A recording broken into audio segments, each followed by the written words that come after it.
Of course I'm not kidding. You mean to tell me you have women in anti-aircraft batteries? Hundreds of them. Are there any jobs in Britain women don't do? Why, in some of the steel mills up north, women are loading pig iron and shoveling coke. They also mix cement and they do welding in shipyards. I suppose they announce your radio programs, too. Announce? They not only announce, they engineer programs here. Is that okay, engineer? Okay, good test. We're getting the feedback okay. Quality merit 3+. Go ahead.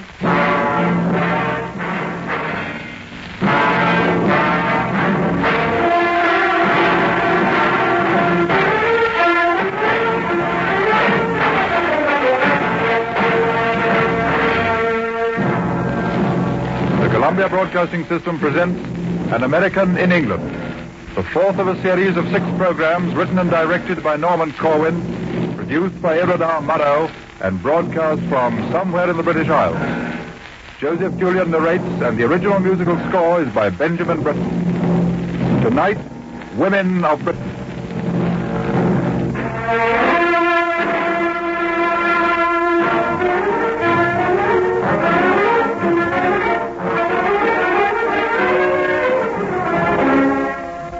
In the lobby of a West End hotel and look down toward the crowded ballroom. It's very lively. Dancing is on full tilt. There's a dazzle of beautiful women in evening gowns and officers in the uniforms of half a dozen allies. It's all so gay you'd hardly think that there's a shooting war 80 miles away in the channel tonight. You move up from the ballroom toward the main entrance. The lighting is dim, conserving electricity to save fuel. Suddenly, out of the haze, a magnificent number in a fur wrap swirls past you, leaving eddies of perfume in her wake. You take a deep breath. Good evening, sir. Shall I call a taxi? No, thanks. Just going for a walk. Very good, sir. That was the doorman. You go past him, through the revolving door, and step out into the night. It's not so black as it was last week. The moon's just coming up. You can see the Great Dipper behind the chimney pots of Maiden Lane. For a moment, you stand in the entrance, studying the sky. Ronnie, wait for John. Is that you, Ronnie? I'm afraid not, ma'am. Oh, I beg your pardon. I thought you were someone else. It's so dark here. That's quite all right. Another good looker. Through these portals, past the most beautiful girls in London, apparently. Oh, well. You shove off into the moonlit night of the Strand and Fleet Street and walk east at a slow, philosophic pace. You walk down to a part of the city called, of all things, the City. Staggering desolation here. Acre after acre of bomb ruins, like the pictures of frontline towns in the last war.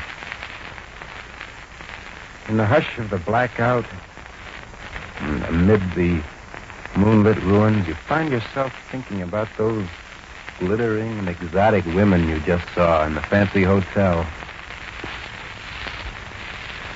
And you wonder, feeling a little lonely, perhaps, about women in general.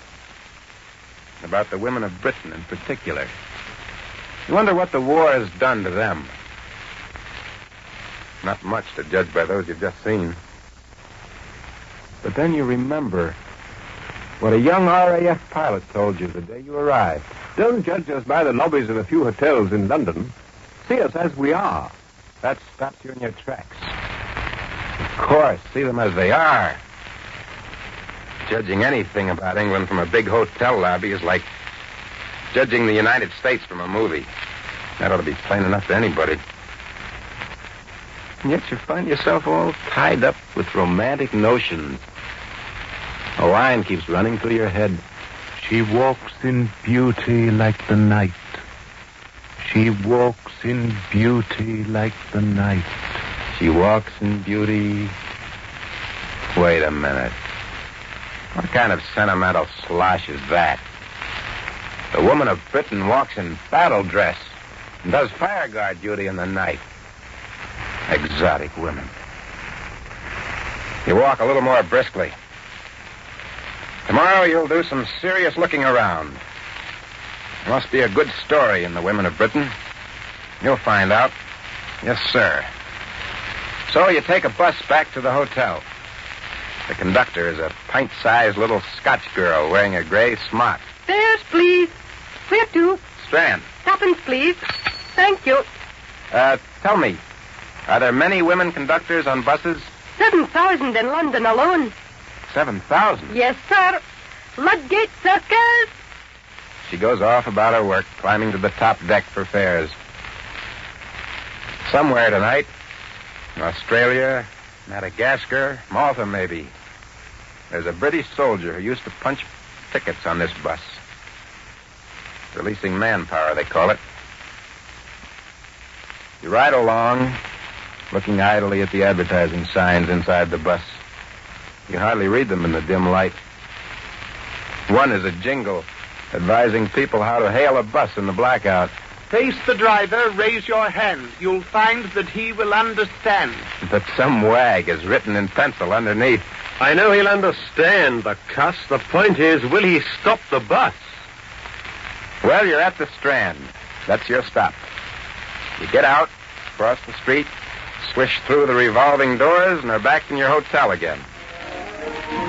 And on your way through the lobby, who do you suppose passes you? Helen of Troy. And then a blonde looking like Lana Turner on the arm of a naval officer.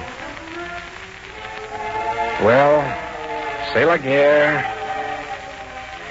You go up to your room, kick off your shoes, plunk yourself down in a chair, light a cigarette, and you pick up the morning paper, which you haven't read yet. The front page is covered with notices. You read some of them.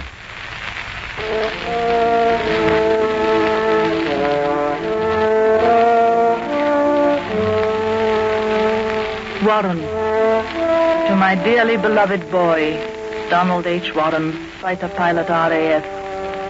On this, your 21st birthday. Reported killed in action, October the 13th, 1941. Sadly missed. Mother. Cranston, believed a prisoner of war, now known killed in action in Malaya on January 11, 1942. Captain J.L.W. Cranston, most dearly loved husband of Josephine, and darling daddy of Ellen and Hope, of Hatfield House, New Malden, Surrey. The widowed and bereaved, left behind to mourn. That's the way it's been with women since war immemorial, hasn't it? Until this war, something new has been added to this one. They don't stay at home and mourn anymore. Every home in Britain is a front line. Mother Warren's working in a canteen somewhere. Mrs. Cranston's making shells in a night shift. It's different this time. 7,000 bus conductors, women loading pig iron and steel mills, mixed ack-ack batteries. Yes, sir, it's different this time. Well, tomorrow you'll do some serious looking around. There must be a good story in the women of Britain. You go to bed.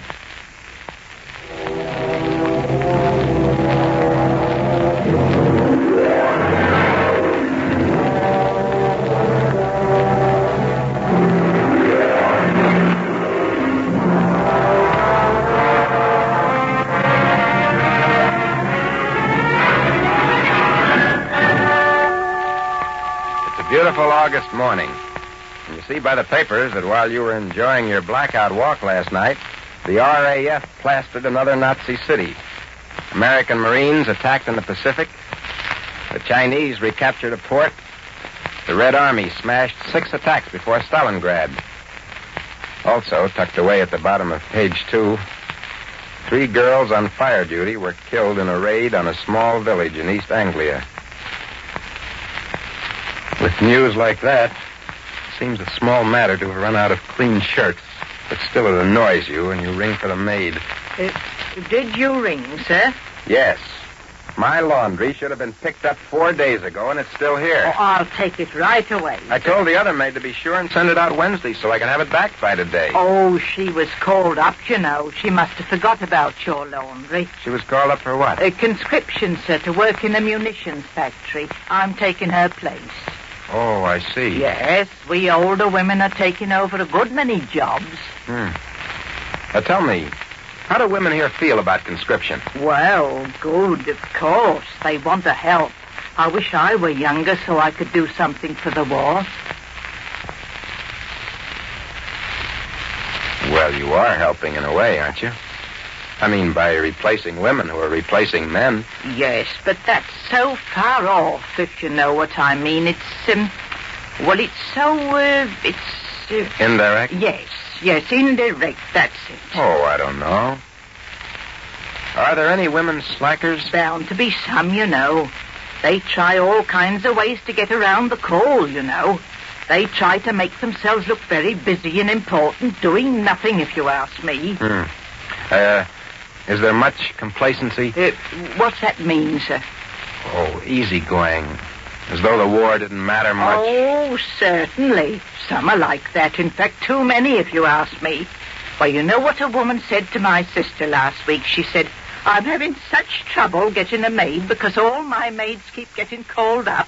So I'll be glad when this war's over, she said, because after the war, there'll be lots of unemployment and good maids will be plentiful and cheap. What did your sister tell that woman? Well, my sister said to her, you have another guest come in, ma'am. That's what she said, right to her face. What else did she say? She said, this war ain't being fought to make maids plentiful and cheap. She said, this war ain't being fought to make the world safe for unemployment. Just the opposite. She talked right up, she did. Oh, my sister can be a terror, you know. Of course, she's younger than me. What did the woman say to that? She didn't say anything, I don't think. Well, you tell your sister I think she's right. I will, sir. Dead right. Yes, sir, thank you. I'll tell her. I'll take the laundry now. She takes the laundry. And you take your hat and coat and set out on your grand tour of investigation.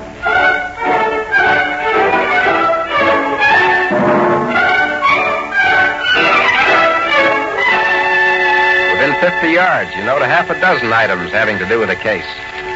Every fifth woman on the street is in uniform. Wafts, Ats, Wrens, Canadians, Americans, New Zealanders, nurses, ambulance drivers. You turn into Charing Cross Road and see two women in dirty slacks cleaning traffic standards. And further down, a girl lifting a crate off the back of a wagon. You have an impulse to run over and give her a hand, but you'd probably be insulted.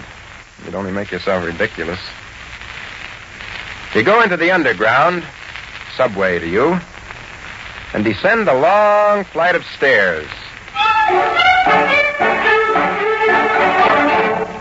And then you go down a very long and very steep escalator. You've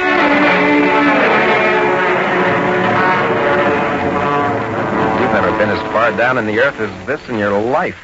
There's still another bank of escalators.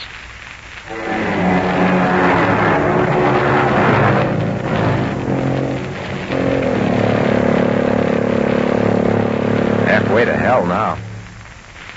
The station guard in gray slacks and a peaked cap announces the next train. Watford train, Baker Street, Paddington, Watford train. The train rolls in. It seems massive after the subway trains of Boston, New York, and Philadelphia. Very handsomely upholstered and comfortable. And it goes like a bat out of a tube station.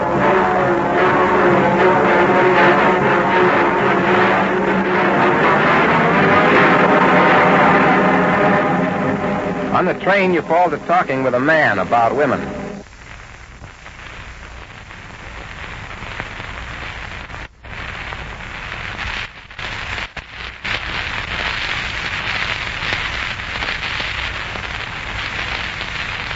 He says they're all over the place. Oh, yes, they're all over the place. You ought to go to a farm and see what the land army's doing. What's the land army? Volunteer farm workers. Women taking the place of men in the fields. What do they do? Oh, they do everything. Plow, plant, gather harvest. They live on the farms. Well, is this land army an organized affair, or is it just... Oh, absolutely. Nothing random about it. It's important work and tough work. Some of the land army girls have been awarded decorations by the government. For big crops? No, for carrying on their work under bombings. Women are no small factor in this season's bumper crop, you know. Biggest crop in the history of the country this summer.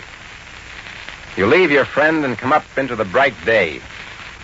Around the corner, a group of girls are drilling, right in the middle of a London street. Arms swinging, heads up, deadly serious. Not a giggle in the gaggle. You walk down the street and head for Paddington Station, where you'll take the train that will take you to the bus that will take you to your first factory.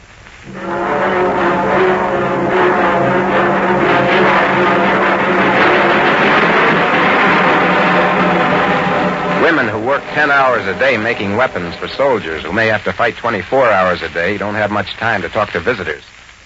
The girl who pickles coils of wire in hydrochloric acid looks up long enough to answer a question. No, I've got no complaints. I don't mind being conscripted, and I don't mind being away from home. That's the least I can do for the war. I don't mind putting these things in and pulling them out all day long. But what irritates me is that we women aren't getting the same pay as the men for the same amount of work. Equal pay for equal work. That's what Lloyd George says, and that's what I say. She lifts another heavy coil and goes on. Now, you take in the fire services. If a man is injured, he gets 35 bob a week. But if a girl gets hurt, she gets only 28. Does that mean women are worth less than men as human beings? She dunks the coil extra hard, and you get a strong whiff of acid. An airplane factory. Women making planes from nose to tail. A great long shed like some of the American factories. Noisier than transatlantic static on a bad night. A riveter stops long enough to explain that things are a little better now. It's easier now.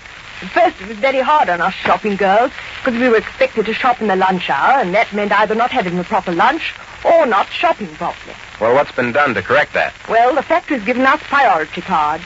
That means when we go into a store, we get attended before those who aren't working. I can see that makes sense.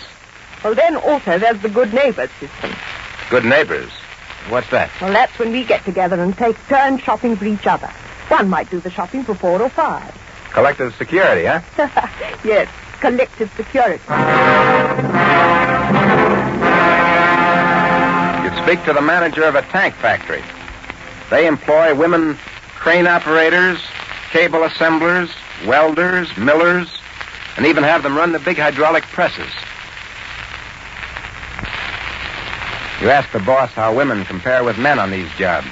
Well, in my experience, they're often superior. Often as not. Wouldn't you say so, J.M.? Quite.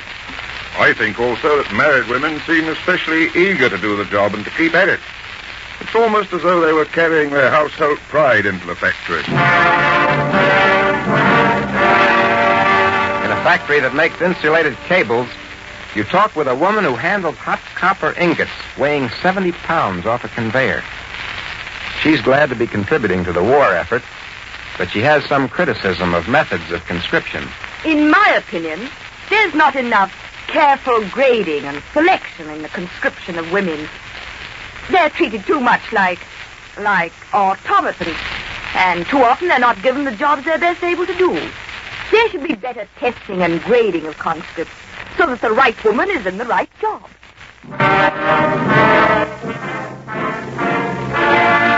In a marine boiler shop, you lunch with grimy welders, cutters, grinders, and drillers, 2/3 of them women.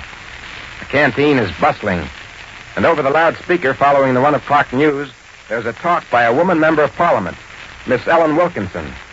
You recall her from the days when Hitler, Mussolini, and Franco attacked Spain. Miss Wilkinson was fighting fascism when a good many respectable people were still doing business with Hitler. But her talk today concerns the new compulsory fire watching for British women. The workers listen attentively. There will be a satisfaction later on in looking back and saying to oneself that it wasn't only the Russian women who stood in the hot spots and did their stuff. After the last war, children asked, "What did you do in the Great War, Daddy?" Well, After this one, there will be millions of children who will ask, what did you do in the Great War, Mummy? Or, for that matter, Granny.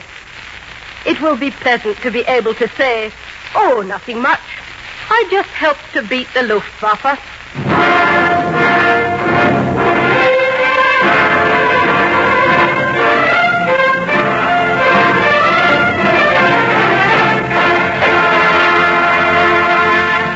You take your ministry pass in hand and set out for a training camp of the ATS, Auxiliary Territorial Service. That's the woman's branch of the Army. You find it bristling with activity. Girls marching, drilling, riding bicycles, driving trucks, going about their chores with a snap and precision.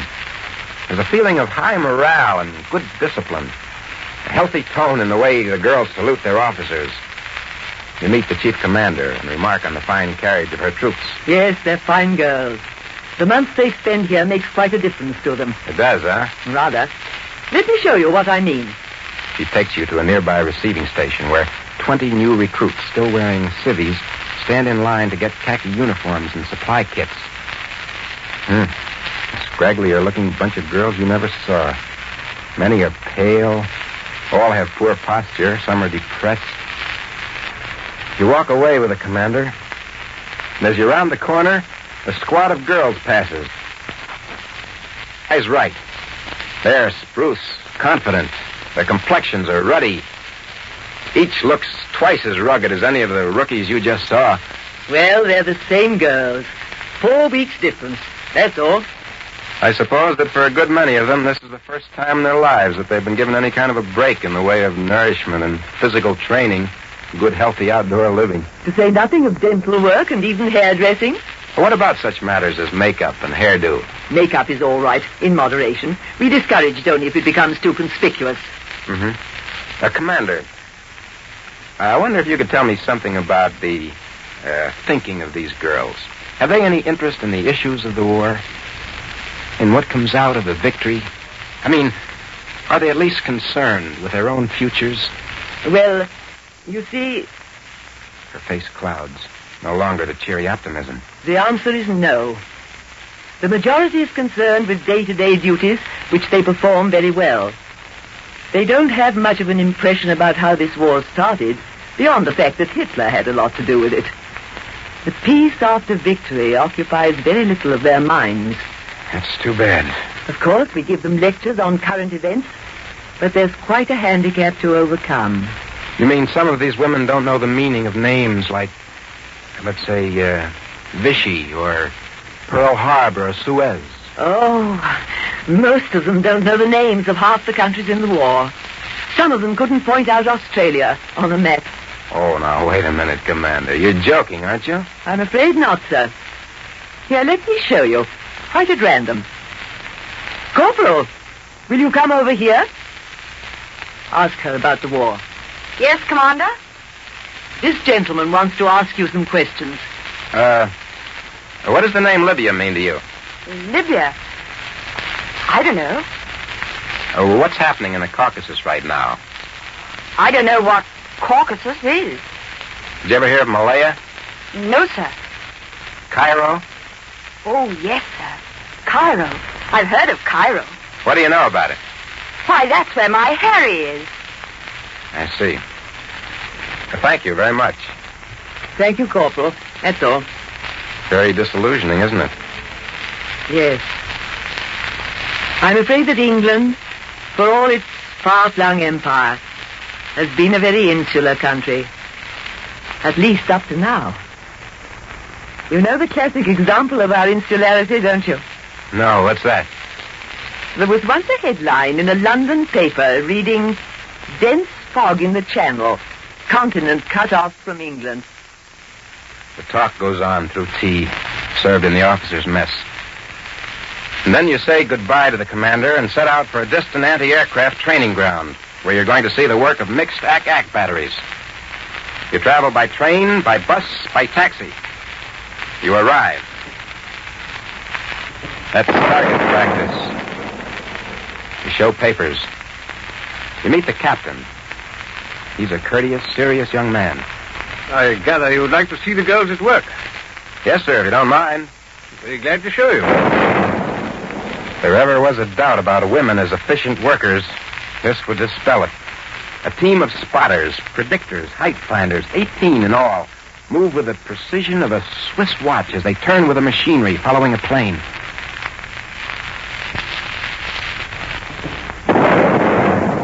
They look like a keen lot, Captain. They are. They're very good. Well, what were these girls before the war? Oh, the one was a theater usher. Another was a stenographer. They all volunteered for the job, huh? Oh, yes. All work for the women in connection with the operation of lethal weapons must be volunteered for. Mm-hmm. Do they like... Hey, that shot hit the cable towing the target, didn't it? Yes, that was a good shot. They do that every once in a while. We'll have to send up another target now. During the lull in the firing, you talk about your experiences with the corporal of the ATS and repeat what her commander said about the girls. The captain knocks the ashes out of his pipe, then gazes off toward the horizon. Yes, I know. Not many of these girls understand or care, especially about the terms of the Atlantic Charter, if that's what you mean. It's not their fault, and it's not any lack of intelligence either. They've just never been told. They've lived in a pretty narrow world, you know. Lived in a world whose chief interests were getting boyfriends, getting married, and having babies. They were never taught the connection between bombs on Barcelona and bombs on Coventry. They haven't been encouraged to understand that a dead Chinese soldier is a dead Tommy under another name. Nobody has bothered to explain to them that the continent isn't cut off from England, as your story goes, by a fog in the Channel. And they're only beginning to learn for themselves that no land is cut off from any other land anywhere. That freedom is absolutely indivisible. Well, aren't you really saying that it's a matter of education? That the solution is... It's a deep, far-reaching thing, having to do with education and experience and a kind of slow revolution in the thinking of women. A sort of emancipation, if you will. I believe it's happening. Women are coming into their own. They're sharing this scrap as they've never shared anything before. The women of Britain are not enduring war, they're fighting it, as you can see for yourself. And I dare say they're learning. You really think they are? Oh, certainly. Before this war's over, they'll know we're more than Cairo is. And they'll know that what goes on in Australia and China and all those other places has everything to do with their boyfriends and their husbands and their babies. Sure, they're learning. Learning first what they're capable of doing and how to do it. Learning that they're not just homemakers, but makers of the destinies of nations. That would be nice to believe. 3 years ago, British girls were shocked at the idea of Russian girls becoming sea captains and flying officers. Today, these girls are shocked no longer. They're ready to grant that women are responsible and capable, and that women have what it takes to share and collaborate in the great work of the world. That's a goal for a girl, don't you think? Yes, I should think so. I say, will you excuse me, sir? The gun position officer is signaling. Certainly.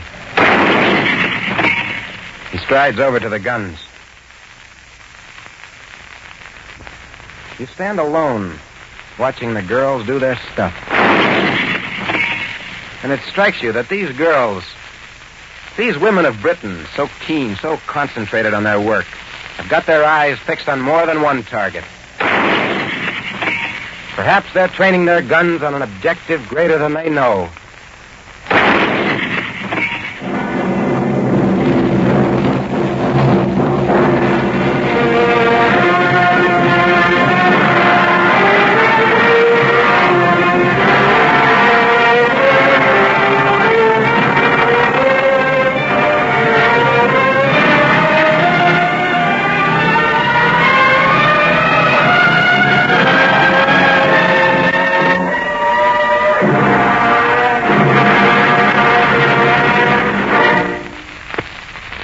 You have been listening to Women of Britain, the fourth of a limited series of 6 programs under the title of An American in England, written and directed by Norman Corwin and brought to you by Columbia Broadcasting System direct from England through the facilities of the British Broadcasting Corporation.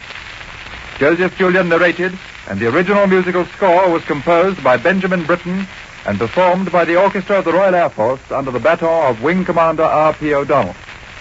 The program was produced by Edward R. Murrow. Your announcer was John Snaggs.